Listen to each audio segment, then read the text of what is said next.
രാധ എങ്ങനെ മരിച്ചു? എന്നടാ ഇപ്പോഴിങ്ങനെ ഒരു ചോദ്യം? അമ്മയും ചേട്ടനും തമ്മിൽ മിണ്ടാതെ നിൽക്കുന്നത് നിങ്ങളുടെ നാവുകളിൽ നിന്ന് എനിക്ക് കേൾക്കണം. അവൾ എങ്ങനെ മരിച്ചു? നിന്റെ ചോദ്യം ഞങ്ങൾക്ക് മനസ്സിലാവുന്നില്ല. സാധാരണ കൊലയാളികൾ കുറ്റം സമ്മതിക്കാറില്ല. വിമൽ, എടാ നിനക്ക് ഭ്രാന്ത. വിമൽ, നീ ഇപ്പൊ ഒന്ന് സംസാരിക്കാൻ നിൽക്കണ്ട. അച്ഛനെന്തിനാ പേടിക്കുന്നത്? അവൾ എന്തൊക്കെയോ പറഞ്ഞ് നിന്നെ തെറ്റിദ്ധരിപ്പിച്ചിട്ടുണ്ട്.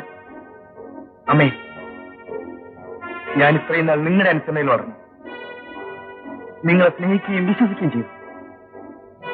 പക്ഷേ നിങ്ങൾ പറയൂ, രാധ എങ്ങനെ മരിച്ചു? അവൾ ആത്മഹത്യ ചെയ്ത, അല്ലെങ്കിൽ പിന്നെ ഞങ്ങൾ കൊന്നുവെന്നാണ് നീ പറയുന്നത്?